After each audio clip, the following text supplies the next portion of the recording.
Ramai yang ingat Kung Fu Hustle hanyalah filem komedi, tapi hakikatnya ia sebenarnya sebuah kisah tentang manusia yang sentiasa mempunyai peluang kedua. Di sebalik aksi yang mengarut dan lawak yang melampau, Steven Chow menyampaikan mesej yang jauh lebih mendalam. Apabila Kung Fu Hustle ditayangkan pada tahun 2004, ramai penonton datang untuk ketawa, namun mereka pulang dengan sesuatu yang lebih bermakna. Pada pandangan pertama, filem ini kelihatan seperti parodi filem Kung Fu klasik. Semua perkara kelihatan mustahil. Orang boleh berlari sepantas angin, menjerit sehingga menghasilkan gelombang bunyi, malah bertarung menggunakan alat muzik. Tetapi semua elemen keterlaluan itu sebenarnya hanyalah lapisan luar kepada sebuah kisah mengenai perubahan diri. Watak utama Sing bukanlah seorang wira. Dia seorang penipu kecil yang sanggup menyertai ex-geng demi mendapatkan kuasa dan penghormatan. Sing percaya dunia hanya dimiliki orang mereka yang kuat, manakala orang yang baik hanya akan dipijak. Kepercayaan itu lahir daripada pengalaman silam. Ketika kecil, dia pernah cuba membantu seorang wanita bisu daripada dibuli, namun tidak akan dibalas dengan pukulan dan penghinaan. Sejak hari itu, Sing membuang impiannya untuk menjadi seorang hero. Dan di sinilah tema utama filem ini bermula. Trauma boleh mengubah seseorang, tetapi tidak semestinya menentukan siapa diri kita selama-lamanya. Sepanjang filem, Steven Chow menunjukkan bahawa setiap manusia mempunyai pilihan, sama ada terus hidup dalam kebencian atau kembali kepada sifat asal yang baik. Dapat dilihat melalui penduduk Pig Stick Alley. Pada awalnya mereka kelihatan seperti orang biasa, ada tukang masak, tukang jahit dan pekerja biasa, tetapi apabila orang yang lemah ditindas, mereka sanggup bertahankan nyawa demi melindungi orang lain. Mereka tidak menggunakan kuasa untuk menunjuk hebat, mereka menggunakan kuasa untuk melindungi. Itulah definisi sebenar seseorang pendekar. Berbeza pula dengan Beast. Beast adalah manusia yang paling kuat dalam filem ini, namun semakin kuat dirinya, semakin kosong jiwanya. Dia hidup hanya untuk mencari lawan yang mampu mengalahkannya. Steven Chow seolah-olah ingin berkata bahawa kuasa tanpa belas kasihan hanyalah keganasan. Puncak filem berlaku apabila Sing hampir mati. Iroниnya, penderitaan itulah yang memakitkan potensi sebenar dirinya. Dia akhirnya menguasai Buldah Palm bukan kerana mahu membalas dendam, tetapi kerana mahu menghentikan keganasan. Apa yang paling penting bukanlah ketika Sing menewaskan Beast, tetapi ketika dia menghulurkan tangan dan memaafkan musuhnya.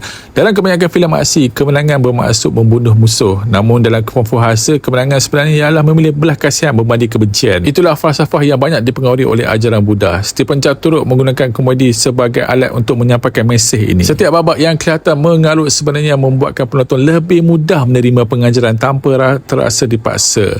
Kita ketawa, tetapi pada sama kita melihat bagaimana manusia berubah apabila diberi peluang kedua. Sebab itulah Kung Fu Hustle masih relevan sehingga hari ini.